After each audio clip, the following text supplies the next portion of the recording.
and welcome to this week's episode of Not DnD, brought to you by EM World. I'm your host, Jessica, and this week we have a special guest with us. We have Brian, the one-legged GM. Thanks so much for coming on. Thank you for having me. Well, the first thing I'm going to say is congratulations, because very recently, Fizanthra's Guide to the Fringe successfully funded on Kickstarter, so congratulations. I missed it when it was live, unfortunately, but we have you on to talk about it now, and there will be late pledges open on backerkit. So if you're listening and think, darn, I also missed the Kickstarter, Jess, don't worry, there are options for you coming there. So we'll be talking about the game, powered by Hidden World's refined core, and going into that system, which I'm excited to talk to you about. But Brian, before we dive into that, I'd love to hear about you as a gamer and as a creator. So let's talk about you a little bit. What was your first experience with tabletop games? AD&D back original Redbox.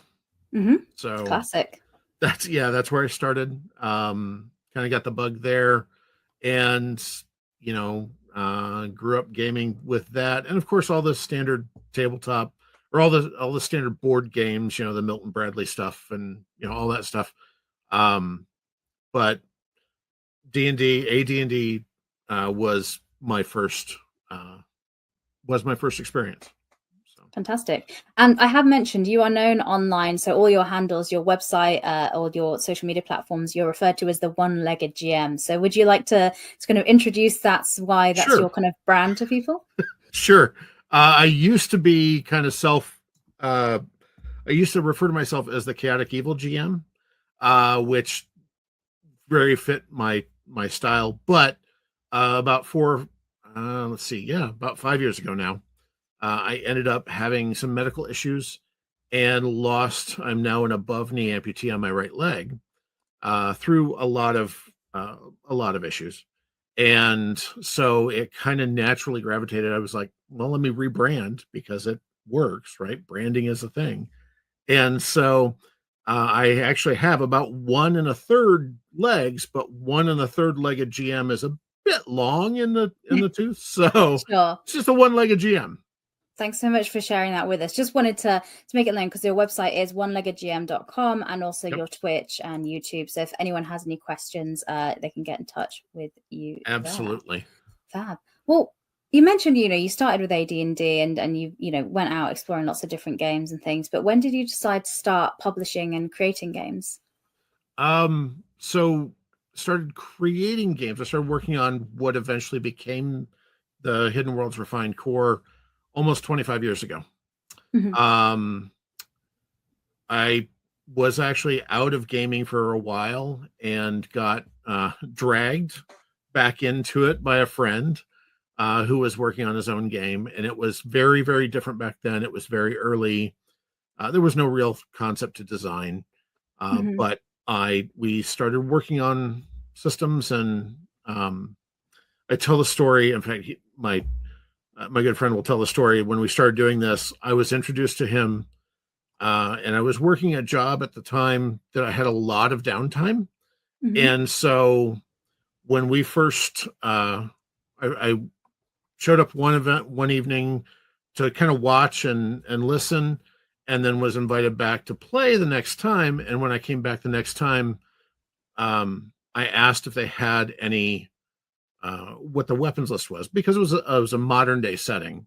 Mm-hmm. I said, what's your weapons list? And they had like 1-page typewritten, double spaced of just kind of the, normal weapons. And the next time I came back, I brought with me 12 pages single spaced of guns and all kinds of weapons. And so that was my first intro into designing, and that was way too much at the time. But I was young and silly. But I joined this group, and then we kind of formed a business, and we worked for almost 20 years. And due to life changes and people moving away and falling out, nothing like terrible falling out, just falling apart, right? Sure. Yeah. We stopped that, but we as we broke up, we decided that all of us who were involved had the option to go forward with whatever bits and pieces of the system that we liked. Mm-hmm. And then I started playing other games. Started playing a horror-based zombie survival type game and was dissatisfied with the rule set, with the mechanics, and then was like, you know what? I like these mechanics better. So I went back and dug up our old homebrew game, and that the rest was history. It took us about 3 or 4 years. What eventually became the Hidden Worlds Refined Core came out of that. We originally released it under Hidden Worlds Incursion, which was version 1. That was a game that we finally released after I wrote a trilogy based on a campaign that I ran. So published 3 books, and after the 3rd book came out, we're happy enough with the rules that we released the first version. And then we went back and found all of our problems. Sure. You know, it happens.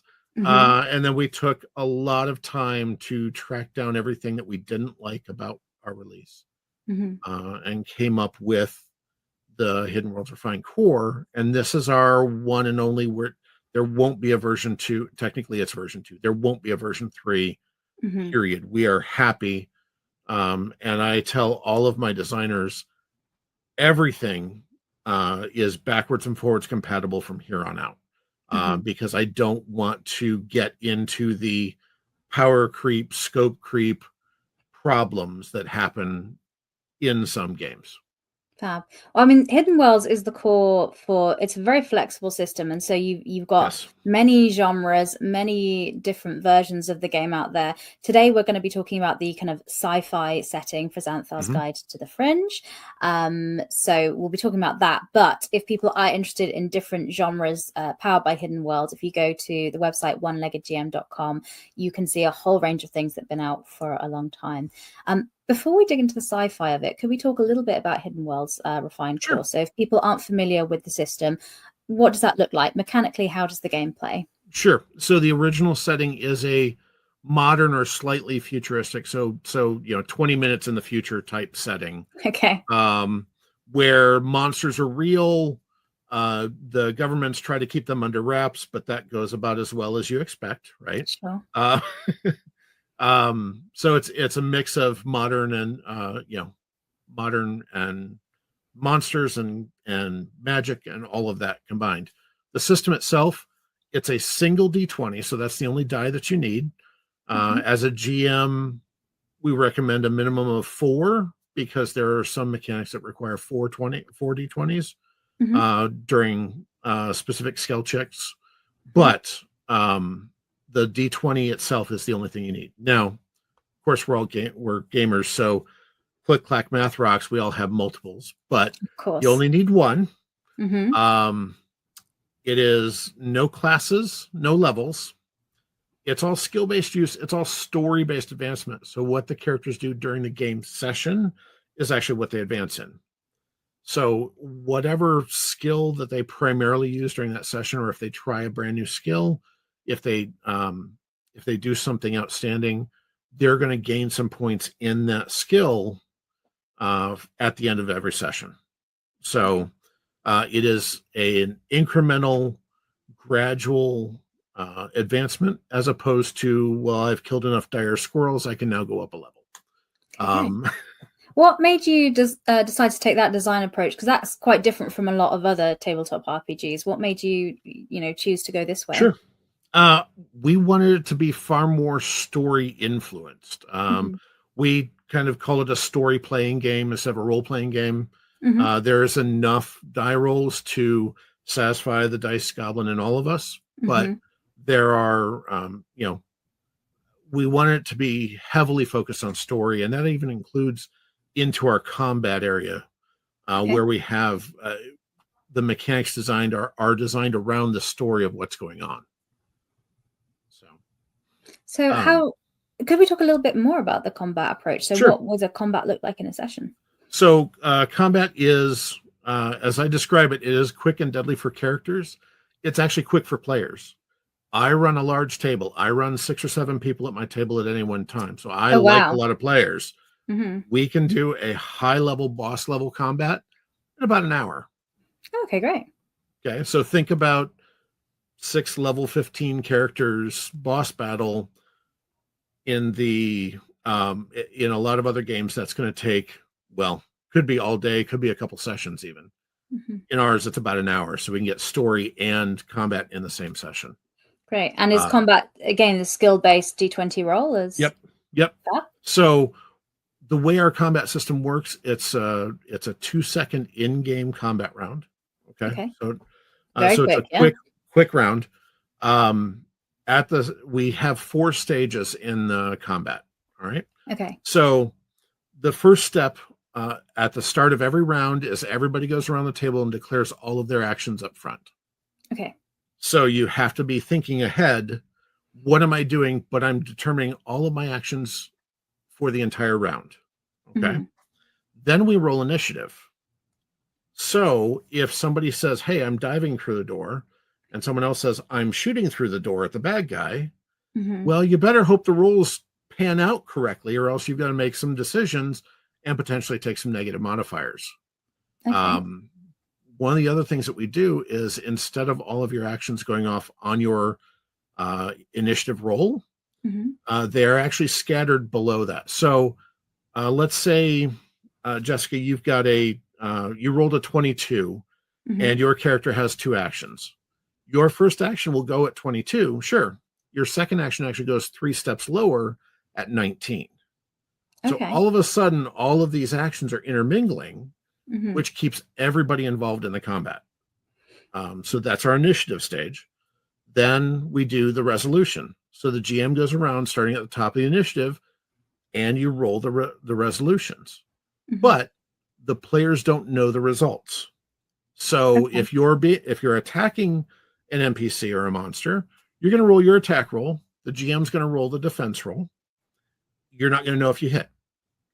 If you're being attacked, the GM's going to roll the attack roll. You're going to roll your defense roll. You're not going to know if you actually did get hit until the very last step, which is our weaving, which is where our story comes in. So that is where we come.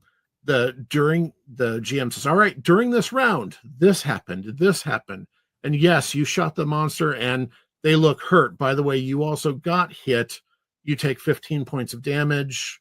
All right, next round, what are you all doing? And so we kind of weave it all together into a story and then start the round next.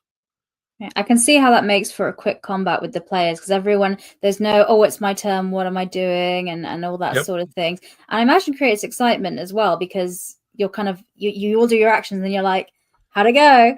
Exactly. Exactly. That seems great from a player perspective. From a game master perspective, do you have any advice for people if perhaps they're used to running initiative in a more classic, say, 5e D&D way? Right. How would you say it feels to transition to Hidden Worlds Refined Core, and how do you manage that as a game master? Once you understand the concept, it is a little bit tougher to make that transition. But we've also developed tools that are free for download on our website. Okay. We actually created an initiative tracker that you can download, and if you buy some of our GM quick reference kits or buy a quick reference kit from us, we actually give you a laminated version for dry erase. Okay. But it's basically allows you to track which order they're going in, and also take notes as to what's happening. So at a glance, as a GM, you can go, okay, in this round, this is what happened. Next round. And that's why whether you get a laminated one from us or laminate it yourself, dry erase is always going to be better that way. Because then you could just reuse it. Absolutely. Exactly. That's great. So thinking through that, it's when I work on developing things like our initiative tracker or our quick reference, I look at it from the longtime GM standpoint and go, what is the best way to do this to help out the GM to make things easier for them? Yeah. So. No, that makes perfect sense. Another thing to talk about Hidden Worlds before we talk about bringing in all the sci-fi fun elements. Sure. I wanted to talk about the open magic system, because I found you had a really interesting approach to magic. So how does it work in Hidden Worlds Refined Core? All right. So it is completely open magic system. We call it faith. It's enough belief in something to give the characters power. Okay. So if in the modern setting of the Refined Core, if your character believes in the inherent goodness of George Lucas, say, they could actually develop Jedi-like powers. And the system is designed to where the player and the GM work together to come up with these abilities. So the player says, hey, I want to create an ability that does this specifically. And then at the top of the order, or at the top of that, then the GM goes, okay, you start asking questions. Who's the target? How powerful is it? Does it do certain things? And every one of those adds a point value. You end up with a score that basically says, all right, this is the target number to roll to learn the ability. And how that number plus how it is delivered to the target actually determines how much energy it drains from you when you do cast it. So it's a fast enough system, again, once you understand it. Yeah. And yes, the free cheat sheets are available for that process there. Once you understand it, you can actually do it in combat without slowing things down. Sounds great. That sounds ideal. Okay. Yep. Look, I feel that was a great whistle-stop tour. So I have an understanding of the system now. So how about we take this into outer space? All right. Yes. So this is, we've been looking at a sci-fi setting for a long time. And the nice thing about our system is, as I said, the core rules are the core rules. So combat is exactly the same. Right. Most of the skills are exactly the same. There are obviously some new ones. You know, in the modern world, we don't have a starship pilot skill. Reasons, not yet. Right. They are in the Fringe. So what we've introduced there is we've introduced 8 alien races. Humans are no longer a thing. They have kind of developed into what's called Terrans. So they have some abilities themselves. But there are a total of 8 different races to choose from to start with. And then we have a process in character creation where our character creation is different, both in Hidden Worlds and in, leaking into the Fringe here, where all of the skills the character starts with are based on their education, their careers, and their hobbies. Okay. So based on what they have done up until that point, that's what they can do. I mean, that makes sense with the story-based advancement as well. That's just taking it what happens before you come to the table. Yeah, sure. Exactly. And with the Fringe, then we've actually added a little wrinkle for backgrounds and traits, for perks and flaws, basically, where their family origin, so whether they were on grew up on a primary world, whether they grew up on a family starship, or a lot of other options, and what their family background is. So is their family miners, or is their family aristocrats? All of those things kind of add some variability to the character. Some pluses and minuses, or perks and flaws is what we call them. So that is a step that we're actually adding into the Fringe character development, where it's a very quick setting. But if you choose, I grew up on a mining colony, that's going to give you a couple very specific bonuses, and maybe a flaw or two. So. Yeah. No, absolutely. I mean, you mentioned with the new kind of different races you can play, we've got the Terrans. Are there any other favorites or ones you want to give a shout out to? Because there are 8 available, you said. There are 8 available. All of them are developed. We worked really hard to make sure that everything is playable and enjoyable for somebody, right? I've seen too many games where it's like, okay, here's all the cool races, and then there's humans, and then there's this one that nobody likes to play anyways. We try to avoid that. Sure. So a couple of my favorites, I love we call them bayonet. They're basically, think about 2 to 3 foot tall angry teddy bears. Okay. That grow up on a very high gravity world, so they are stronger than Terrans. Okay. So Napoleon complex and everything. Yeah, just that angry Teddy Ruxpin. Just think Great. about that. Love that. And then the other one is a more insect-like, the cameos, which are they have 6 limbs, can often walk on just their 2 rear, which gives them four limbs to use. Not quite hive-based mentality, but very clan-focused. Often used as a mercenary, or often in mercenary corps or armies. It's a very warlike race. Those are just a couple of them. Plus, we actually have our interpretations of the gray aliens that are in our mythos, right? Okay. We call them Kieran. We also have our take on the ETs. So the short little brown guys, that Steven Spielberg, in our mythos, he was inspired after seeing one of these. So great. We call them Logosai. So it's very fun tie-ins like that. Great. That sounds interesting. Well, there's plenty of interesting stuff there to explore, obviously, in the world, or even play as a character yourself. Another thing I'd love to talk about is character augmentation as well. Okay. So it's a sci-fi setting. If you've grown up playing Cyberpunk, Shadowrun, any of that, you're going to want Chrome. You're going to want cybernetics. You're going to want a Chrome out, right? I like that idea, but we don't want to have the catalogs of various augmentations. So we've developed a system, whether it is a cybernetic version or a biogenetic engineering version, or even a faith-based tattoo artifact version. So you can tattoo up your arm and do that. We've developed something very similar to our faith system, to where you go, okay, I want to do this. I want to look like this.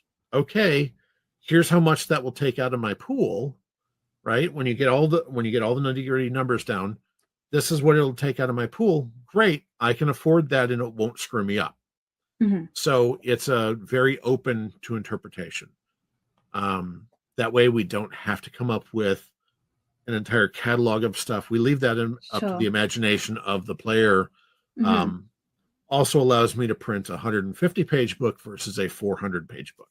Yeah, because I imagine you could just fill an entire book with that. And like you say, it means people can adapt it to their sci-fi world. Because I think, as we mentioned, the system's very flexible. So if people have ideas for their kind of, what they want to do with their game, it can be used in that way. So I currently have people who are in beta testing who are actually running a version of a Stargate campaign with some of these rules. So yeah, it's very wide open. And we designed the entire game to be that way. I've run it in everything from a high fantasy campaign to obviously sci-fi, post-apocalyptic. I even pulled a Call of Cthulhu book off the shelf, converted some numbers, and ran like a 1920s Call of Cthulhu adventure with it. It just works. Brilliant. And we can't talk about sci-fi without talking about starships and interstellar travel. So the cover of the book has this fantastic ship on the front. So thank you. What sort of things are we going to find in the book regarding starships and travel? So we took a very different track with it. Okay. Intersystem starships are at the speed of very big space. So it's a much more realistic approach. Okay. Right, so it's not Star Wars. It's not even Star Trek, where I'm going to go from Earth to Jupiter in an hour. That's not happening realistically. Or else everybody in there is jam against the back wall. Inertia is a thing. So in-system travel is more time consuming. We do have FTL travel. 2 methods of that, actually. One is what we're calling quantum tunneling. There is a faith-based component to it, so it's a magic-based component to it. Okay. But to do that, you have to be outside of the gravity well. So you have to be beyond the outer reaches of the planetary system in a star system to jump, or else terrible things happen. Sure. So a lot of the time it's there's time between going from whatever planet you're at or whatever starport you're at, the travel time to the outer rim where you can finally make that jump. If your ship actually has one of those engines, which is a much larger and much more found on larger ships. Okay. So with that, since a lot of smaller ships can't have that engine, they're not big enough to have that style engine on it, then they actually have, we've envisioned kind of a ferry service. So you have these corporations who have giant starship carriers, basically, that do a planned route like a bus route. So station to station to station to station, that you can plan your travels on. We also have an interstellar gate network. Our gates are very different. They're not like Stargates, so you don't dial up whichever gates you want to go to. They're paired. They're paired gates, and they can only go one direction at a time. So it's turned. So if it's between two systems, it's turned on, and then traffic flows one way, and then it's turned off after a specific amount of time, and turned on the other way. And you can only have so many of those in the system. And they again, because they use some of the similar technology, they have to be at the outer edges of the system. And they have to be spaced very far apart. So there's a lot of downtime travel involved, which allows GMs to do story that way. Also gives the characters downtime to the other way we have advancement is they can practice and study and do in-game time, downtime stuff to advance their skills in a lot of ways. So there's a lot of story involved in just the travel itself. It's not the instant going to hyperspeed and bouncing planet to planet. So great. That sounds fab. Well, I feel like I've got a really good overview of kind of Hidden Worlds Refined Core. As I mentioned, the Kickstarter has been funded. It's all going ahead. So congratulations on that. Thank you. As mentioned, you're going to do a backerkit pledge manager, so if people have missed out. What sort of timelines are you looking on for the rest of the project? So for the project, and this is where we're going to get, we have very specific short timelines. I like doing short Kickstarters and short timelines because I myself, as a Kickstarter person, as a funder of other projects, hate waiting. So our project timeline is this: we funded it. BackerKit's going to be open for probably no more than a month. So no more than the first part of October. We go to print towards the end of October. We'll actually be shipping not just the PDFs, but also the physical copies about the middle of November. Wow, fantastic. So we're recording this September 2025, and November 2025 is when the fulfillment's going to happen. Yep. Great. I am already most of the way done with the book. I've got some final mechanic stuff and some of the fiction stuff to do, but that's it. This is why I've waited so long to do the Kickstarter, because I want to have it go very quickly. Fab. But that does sound very quick, so that's good to know. And I know it's one of those things, you back a crowdfunder you're excited for, and then the time waiting can make that excitement die down. So I'm sure that's a big appeal for a lot of people. Well, that sounds really great. I mean, congratulations on the funding. And again, if anybody's listening and you want to jump in, the BackerKit Pledge Manager will be open. There's a link in the show notes to the Kickstarter page, and I'm sure there'll be links on there once that's live and open. Yep, absolutely. Well, Bryan, thank you so much for coming on and sharing Hidden Worlds Refined Core with us, and explaining how we can jet that into space with this new book. So thank you so much for coming on. Thank you very much for having me. I really appreciate it. Of course. Before you go, though, I do have one final question. Do you have any other tabletop RPGs you'd like to give a shout out to or recommend? I've always loved Kids on Bikes and Blades in the Dark. They're so very unique settings and systems, and not DnD. So that's kind of my standard at that point, Great. Well, you've got the theme of the show, so you're right on the money there for it being not DnD. That's perfect. Thank you, Bryan. Thank you. Thank you for everyone who's watched and listened. We'll be back next week with another science fiction tabletop RPG to share with you. But for now, we'll say goodbye. Thanks and bye. Thank you.